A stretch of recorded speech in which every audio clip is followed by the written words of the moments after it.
오늘의 말씀은 누가복음 7장 11절에서 17절 말씀입니다.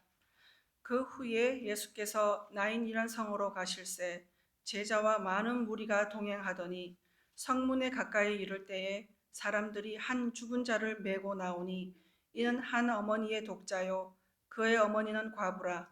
그 성에 많은 사람도 그와 함께 나오거늘 주께서 과부를 보시고 불쌍히 여기사 울지 말라 하시고 가까이 가서 그 관에 손을 대시니 맨 자들이 서는지라. 예수께서 이르시되 청년아 내가 네게 말하노니 일어나라 하시매 죽었던 자가 일어나 앉고 말도 하거늘 예수께서 그를 어머니에게 주시니 모든 사람이 두려워하며 하나님께 영광을 돌려 이르되 큰 선지자가 우리 가운데 일어나셨다 하고 또 하나님께서 자기 백성을 돌보셨다 하더라. 예수에 대한 이 소문이 온 유대와 사방에 두루 퍼지니라. 이는 하나님의 말씀입니다.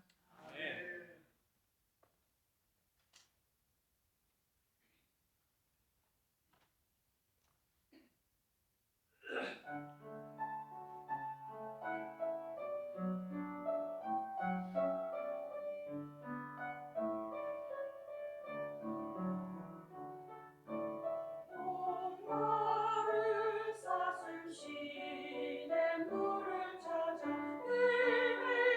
헤매이듯이 내 영혼 주를 찾기에 갈급하나이다.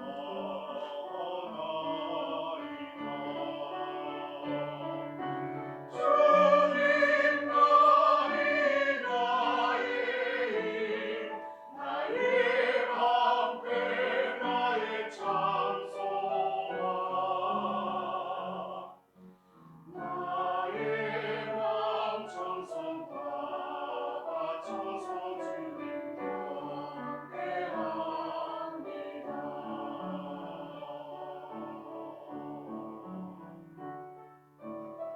오르는 만나는 별처인데 이곳은 주의 살과 피 주님의 만찬에 모두 와서 이 생명의 떡과 생명의 잔을 함께 나누자.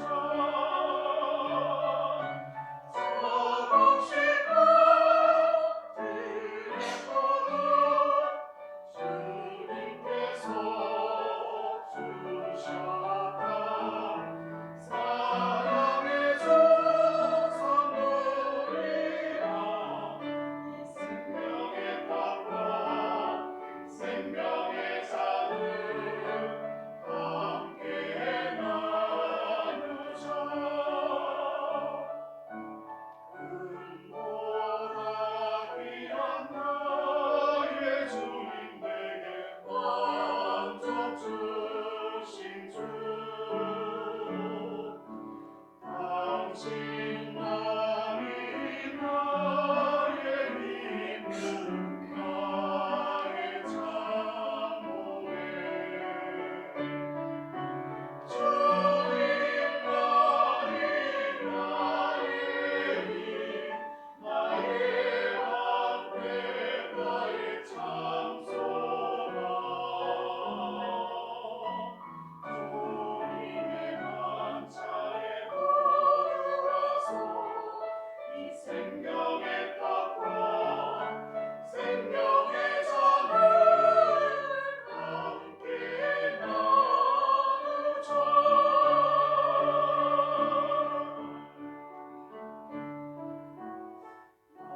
나의 몸 천성 다 바쳐서 주님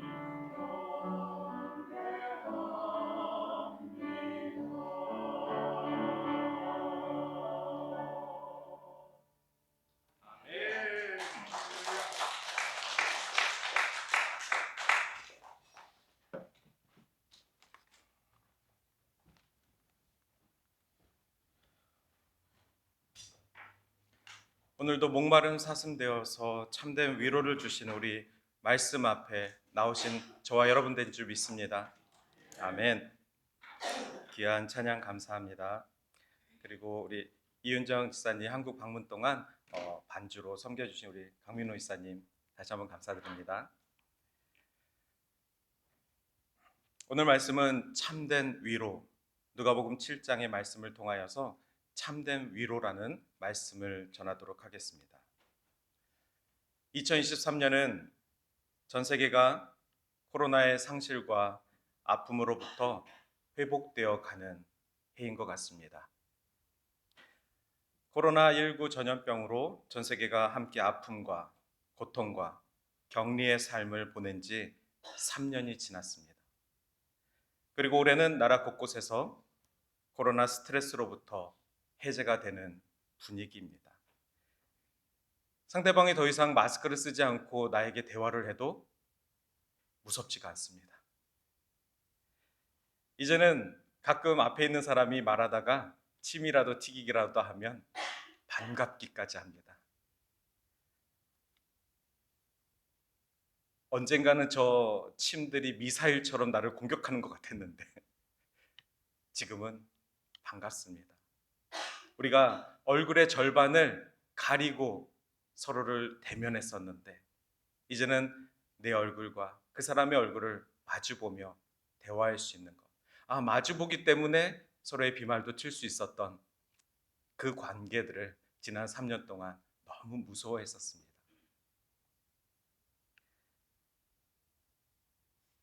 그런데 신기한 것은 언제 그랬냐는 듯 우리가 마스크를 쓰고 과연 이 그림처럼 생활했었을까?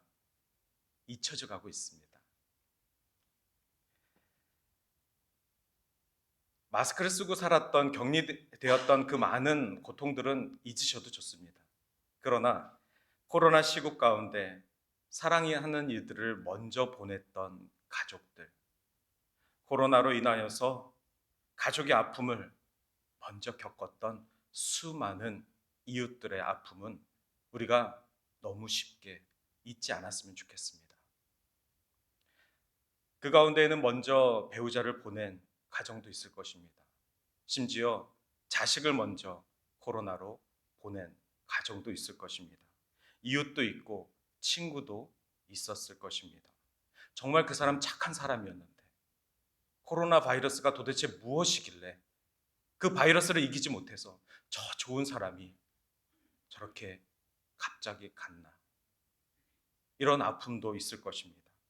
저 사람 정말 믿음 좋은 분이셨는데 주님이 왜 코로나를 허락하셔가지고 저 믿음 좋은 사람을 얼굴도 못 빼고 보내야만 했었나. 물론 그 중에는 나쁜 사람도 결렸겠죠. 하지만 분명한 것은 갑작스런 아픔과 죽음으로 인하여서 우리 주변에는 너무나도 고통으로 겪었던 이웃과 가정들이 있었다는 것입니다. 특별히 자식이 죽으면 부모 가슴에 묻는다라는 말이 있지 않습니까?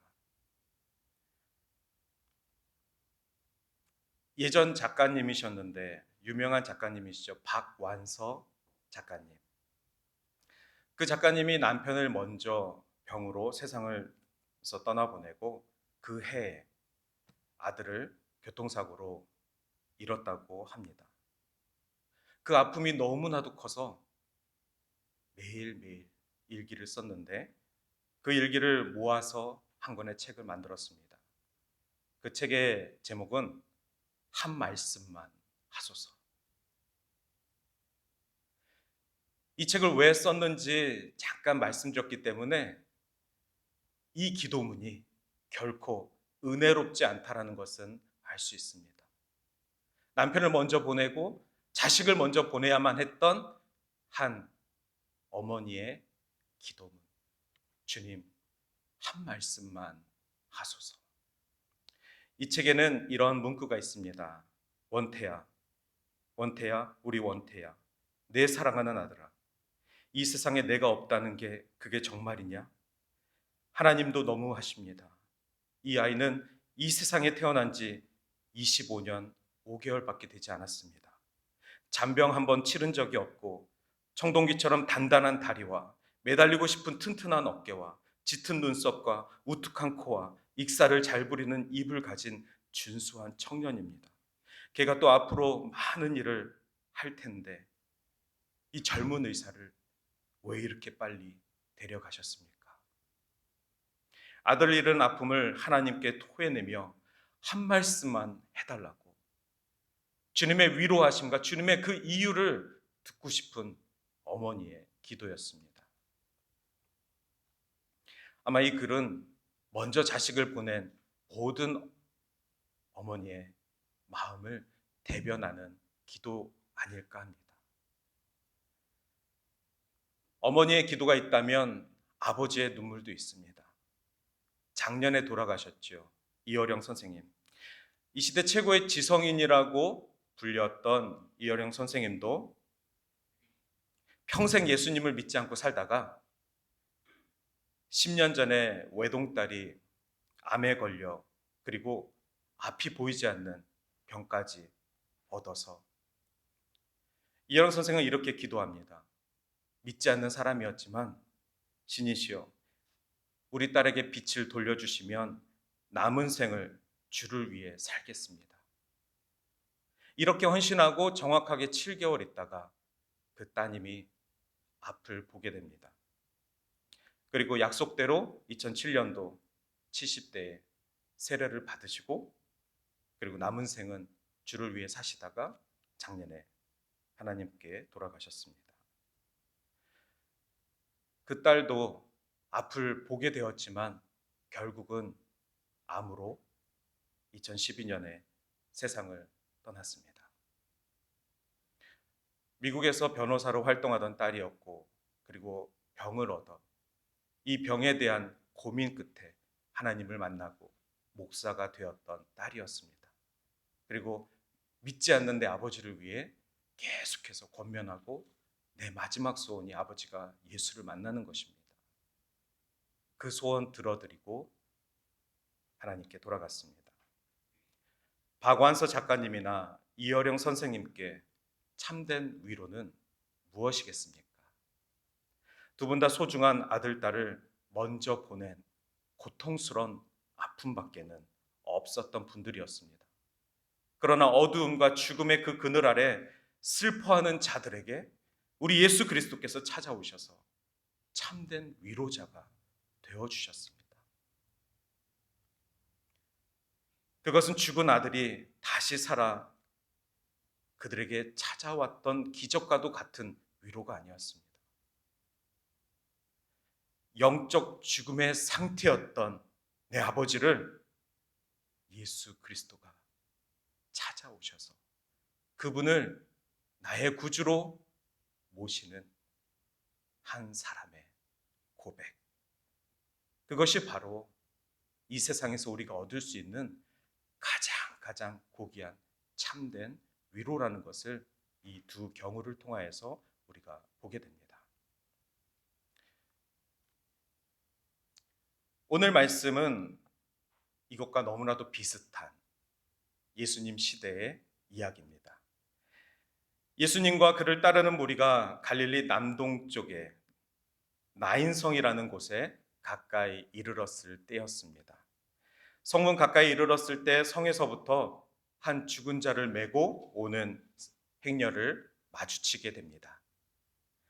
죽은 이를 장사하기 위해서 성 밖으로 나오는 이 행렬이 얼마나 슬펐겠습니까?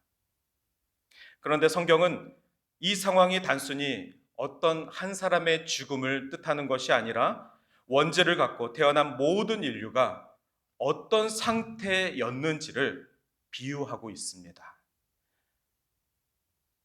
주님이 무리와 함께, 주님을 따르는 무리와 함께 나인이라는 성으로 향하고 있습니다. 나인이라는 성의 이름은 기쁨이 가득한 곳입니다. 예수 그리스도, 이 땅에 빛으로 오신 예수 그리스도가 믿는 자들과 함께 기쁨이 가득한 곳으로 들어가고 있습니다. 그런데 그 나인이라는 곳에서는 죽음의 행렬이 나오고 있는 것입니다. 빛으로 오신 그분과 죽음의 어둠의 행렬이 마주치는 곳입니다.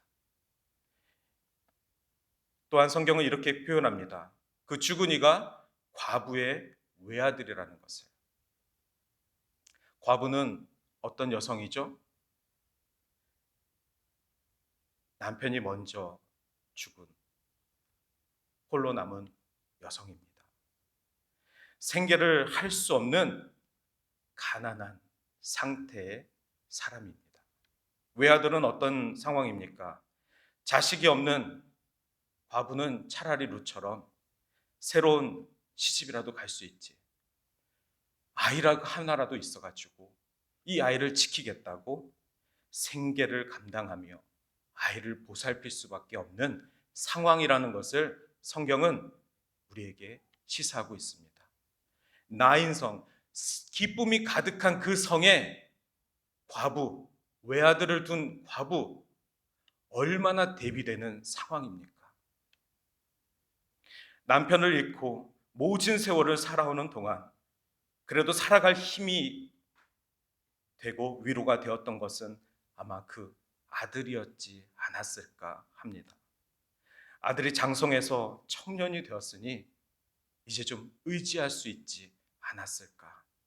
그런데 그 아들을 먼저 보내 아들의 장사를 치르는 그 어머니의 슬픔을 오늘 성경은 기록하고 또 그들에게 예수 그리스도가 무리와 함께 찾아가고 계시다. 이 장면을 통하여서 우리가 무엇을 보아야 하는지 오늘 말씀을 통해서 더 깊이 깨닫기를 원합니다. 13절에 예수님이 이 여인을 보시고 불쌍히 여기사 울지 말라라고 말씀하셨습니다. 예수님은 여인의 아픔을 깊이 공감하셨던 분이셨습니다. 함께 슬퍼하시고 함께 계시면서 울지 말라. 우리는 슬픔을 당한 이들에게 울지 말라라고 말할 수 있습니다. 그러나 사람의 위로는 한계가 있습니다.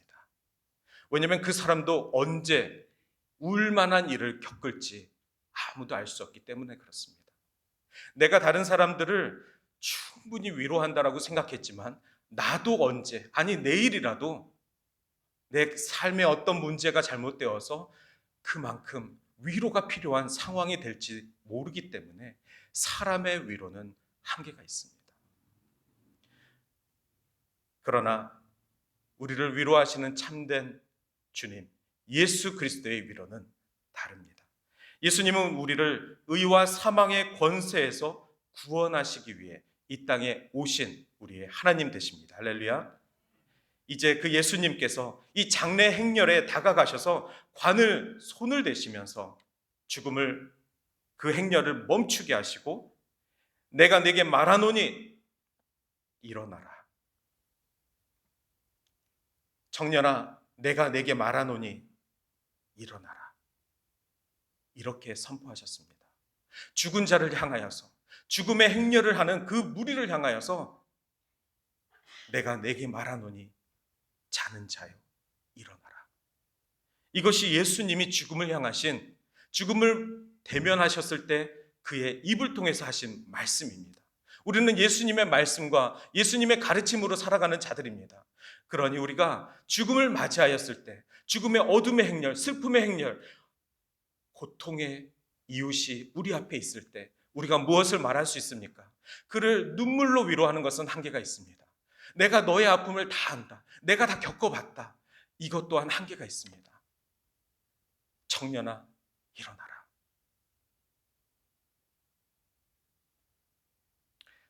그래서 오늘 이 나인성 과부의 이야기를 통하여서 두 가지 관점을 여러분들에게 말씀드리고자 합니다. 그 관점을 통하여서 정말 참된 위로가 무엇인지, 그리고 나에게 내가 살아가고 있는 이 삶 속에서 주님은 나에게 어떻게 참된 위로를 허락하고 계신지, 혹시 제 시점에서 보이지 않는 그 위로라면 다른 시점에서 그 위로를 찾아볼 수 있기를 바라는 마음에서 오늘 두 가지 시점을 말씀드리도록 하겠습니다. 첫 번째는 나인성 과부를 찾아오신 예수님의 시점입니다. 지금까지도 말씀드렸지만 지금 예수님께서 어디를 향하고 계십니까? 나인성, 죽음의 행렬을 향하고 계십니다. 지금 예수님이 향하고 있는 곳은 고통받고 어두움의 그늘, 슬퍼하는 백성을 향한 시선입니다. 우리 주님의 시선에 관심을 두시길 바랍니다. 주님은 지금 어떤 곳을 바라보고 계시는지 그 시선을 늘 찾길 바랍니다. 그것이 바로 우리가 회복해야 될 영성입니다. 내가 보는 곳을 주님이 따라다니면서 나를 지켜주시는 것이 아니라 그것은 어린아이를 찾아다니는 어머니의 마음에 불과합니다. 아이가 장성하였을 때는 우리 어머니가 지금 무엇을 보고 계실까? 우리 어머니가 지금 어떤 사람하고 대화하고 계실까? 우리 어머니가 지금 필요한 것은 없으실까? 그것을 헤아리는 것이 장성한 자식이지 않습니까? 지난주 뉴스에 보니까 어느 양로원에, 한국입니다, 누워 계신 어르신 입에서 구더기가 나왔는데도 그것을 일상처럼 여기는 간호사들. 그런데 그 자식이 이것을 보고 너무 경악해서 뉴스에 사연까지 올린 내용입니다. 장성한 자식이라면 내 부모가 지금 어떤 상태인지 비록 멀리 계시지만 최소한 관심을 갖고 하나님 함께하여 주시옵소서 기도하고 내가 그동안 보살핌 받은 것처럼 그렇게 우리의 기도가 그를 향할 수 있어야 하지 않겠습니까? 우리 하나님을 향한 마음도 그렇습니다. 주님 언제까지 나만 바라보십시오. 내가 가는 시선에 주님 함께 하십시오. 나의 등 뒤에서 나를 도와주신다 하시지 않으셨습니까? 이 기도로만 사실 수 있겠습니까? 우리가 장성한 신앙인이라면 주님이 지금 바라보고 계신 그 시선을 향하여서 내가 가길 원합니다. 주님이 눈물을 흘리시는 그 이웃을 향하여서 내 걸음이 가길 원합니다. 이것이 장성한 믿음의 백성의 고백이 되는 줄 믿습니다. 오늘 예수님께서는 나인성에 있는 어느 과부를 찾아가셨습니다. 그런데 이 이야기는 정확하게 열왕기상 17장에 있는 내용과 일치합니다. 열왕기상 17장에 하나님의 사람 엘리야를 통하여서 죽은 아들을 살리신 사건이 나옵니다. 그 과부의 이름은 우리가 흔히 사르밧 과부라고 합니다. 사르밧에 살고 있는 어느 과부가, 그 과부도 외아들이 있었는데 마침 그날 먹을 밀가루 한 주먹밖에는 남지 않아서 이거 먹고 아들과 죽으려고 그렇게 결단했던 아주 위험했던 위급의 하루였습니다. 그날 하나님의 사자 엘리야가 찾아가서 그곳에서 그 가난한 집에 가서 하필이면 먹을 것 좀 주십시오. 그랬을 때 그 과부는 내가 오늘 먹을 마지막 식량이었지만 하나님의 사자를 대접합니다. 그리고 나는 죽을 사람이니까 이 음식을 당신 드십시오. 하나님께서 엘리야를 통하여서 그 가정의 아픔을 듣게 하시고 그리고 엘리야는 그 사르밧 과부의 아들이 병에 걸리자 그 아들을 위해서 기도합니다. 하나님 이 아들을 고쳐주십시오. 그리고 그 사르밧 과부의 아들이 살아나는 기적을 열왕기상 17장에 기록하고 계십니다.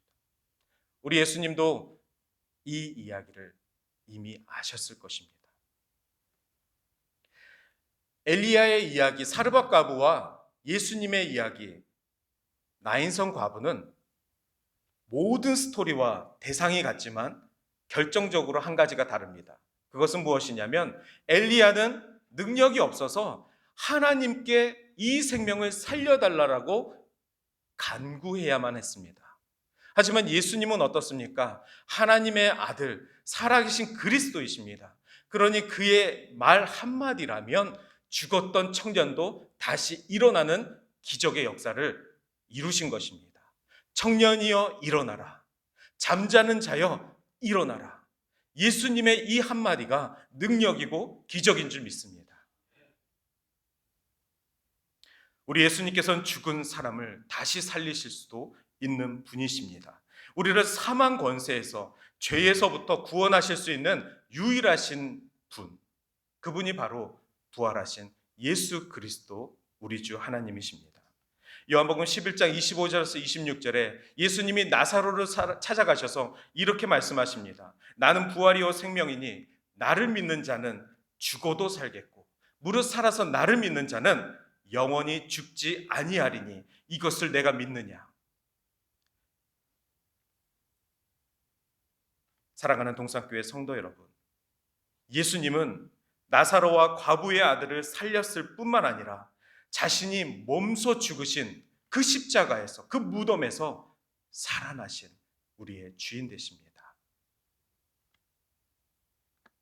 예수님은 영혼을 살리시기도 하시고 살리시기도 하신 생명의 하나님이시기 때문에 우리 하나님은 그 생명을 죽이실 수도 있다는 것을 늘 기억하셔서 삶과 죽음은 우리 하나님께 달려있음을, 창조의 주만 바라보아야 함을, 그리고 죽음에 대한 두려움보단 믿는 자의 능력으로 그 죽음을 일으키신 예수 그리스도를 바라보는 것, 그것이 죽음 너머의 부활을 바라보는 우리 크리스찬의 신앙인 줄 믿습니다.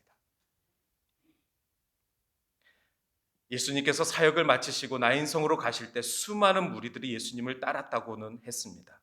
그들은 예수님의 능력, 좀 전에 이루신 그 백부장 사건에서 예수님께 환호했던 무리들일 뿐입니다. 물론 12제자도 함께 하였죠. 하지만 그들도 죽었던 아들이 저 죽음의 행렬에서 기적이 일어날 줄은 몰랐을 것입니다. 아니, 믿을 수가 없었을 것입니다. 보고도 믿지 못했을 것입니다. 더 이상 소망이 없다 라고 단정 지었을 것입니다. 그러나 여러분, 예수님은 생명의 주인이시라는 것을 오늘 이 말씀을 통하여서 다시 한번 리마인드 하시고, 나의 참된 위로는, 나의 이 슬픔을 위로하실 수 있는 분은 내 자식도 아니요, 내 가족도 아니요, 내 이웃도 아니요, 우리 교회도 아니요, 오직 하나님 아버지, 나의 예수님, 그분의 말씀뿐임을 오늘도 기억하시길 바랍니다. 두 번째는 예수님을 바라보는 슬픈 여인의 시점입니다. 설교 서두에도 말씀드렸지만 박안서 작가의 그 아픔을 누가 다 헤아릴 수 있겠습니까? 이여령 선생이 겪었던 그 자식을 먼저 묻었던 그 마음, 그 자식이 죽기 전에는 그 자식의 자식이 먼저 죽었습니다. 사랑하는 손자가 25살에 먼저 죽었습니다. 그리고 그 애미도 죽었습니다. 그 모든 자녀들을 먼저 보낸 이 당대 지식인, 지성인 그 호칭이 뭐가 필요하겠습니까? 그의 시선에서 바라보는 하늘나라는 과연 어떤 곳일까? 그런 아픔과 고통이 있는 자의 눈에 비친 예수 그리스도는 과연 어떤 소망의 하나님이실까? 이 시간 나인성 과부의 시선에서 우리 예수님을 바라보시길 바랍니다. 우리가 그런 처지가 아직 경험되지 않았다고 해서 미처 그들의 처지를 다 이해할 수는 없다고 해서 그들을 무시할 수 있는 것은 아닙니다. 내가 코로나로부터 아무런 피해를 입지 않았다고 해서, 우리 가족은 멀쩡하다고 해서, 아니, 세상에 코로나가 있었던 거야? 라고 말할 수 있는 것은 아닐 것입니다. 분명히 집걸러 누군가는 그 바이러스로 인해서 가족을 먼저 보내고 말도 안 되는 그 상황 속에서 아픔과 슬픔과 고통을 겪었을 그분의 시선에서 우리 하나님을 바라보시길 바랍니다. 성경 시대에는 정상적인 것에서 벗어나는 것을 죄라고 이야기하였습니다. 죄란 관역에서 그 화살이 벗어난 것을 죄라고 하였습니다. 정상적인 삶에서 벗어난 것들을 가난한 사람이라고 이야기하였습니다. 물질이 없어서 가난한 것이 아니라 저 사람은 지금 정상적인 삶을 살아갈 수가 없어. 그 사람이 바로 가난한 사람. 지금도 우리 이웃 중에 정상적인 삶을 살아갈 수 없는 이웃들이 너무나도 많이 있습니다. 최근에는 그 코로나 기간에 태어난 아이들이 너무 흥분도 많이 하고 사회성이 좀 떨어져서 친구들과의 관계에서도 문제가 있고 어린이집에서도 소리를 많이 지르며 그런 기사들도 있습니다. 아이들이 사회생활을 해야 되는데 어린이들과 부딪히면서 운동도 하고 만나고 생일 파티도 가고, 하지만 지금 저희 아이도 한 번도 생일 파티를 해본 적이 없습니다. 부르는 이도 없고 부르지도 않습니다. 아직까지. 코로나 전에는 우리 딸은 자기 친하지도 않은 친구까지 다 불러 모으는데 그래도 다 옵니다. 근데 지금은 그런 모임들이 많이 없습니다. 결과적으로 대인 관계를 위해서 많이 기도하고 있습니다. 저도 아직까지 어린 아들이지만 이 아들의 친구들과 노는 그 모습을 통해 주님, 다시 아이들과 소통하는 시간들을 가질 수 있게 도와주십시오. 정말 정확하게 전 이렇게 기도합니다. 매일 아침 학교 바라다주고, 주님, 오늘도 친한 친구 한 명만 붙여주십시오. 아무도 없습니다. 이러한 기도가 지금 코로나로 인하여서 아이들이 대부분 갖고 있는 모습들입니다.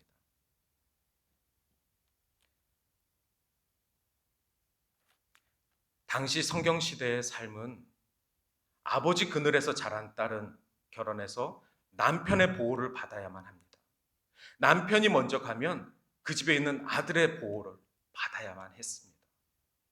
그러니 아무것도 아닌 존재로 이 땅을 살아가야 했습니다. 예수님도 십자가에서 운명하실 때 육친의 어머니 마리아를 향하여서 그 옆에 있는 제자 요한에게 내 어머니를 부탁한다. 자식이 돌보지 않으면 어머니는 아무것도 할 수 없습니다. 지금 나인성의 과부, 특별히 외아들을 두었던 그 과부는 아들을 보냈습니다. 즉 이분은 아무도 그를 돌봐주고 보호해 줄 사람이 없는, 내일 죽어도 아무도 모르는 아주 나약한 상태라는 것입니다. 그런데 반대로 생각해 보십시오. 아버지도 없고 남편도 없고 아들도 없는데 비로소 예수가 찾아왔습니다. 그때 비로소 예수를 만났습니다. 예수를 모르고 구원을 모르고 하나님의 나라를 모르고 살던 한 여인이, 남편을 의지하고 아버지를 의지하고 내 아들을 의지하던 한 여인이 이제 삶의 주인이신 하나님의 아들 예수 그리스도를 만난 사건입니다. 그거면 된 것 아니겠습니까? 그거면 충분한 거 아니겠습니까? 그거면 다 가졌어도 우리가 다 내려놓을 수 있는 거 아니겠습니까? 여러분, 예수 그리스도를 붙드십시오. 예수 그리스도가 참된 위로자 되십니다.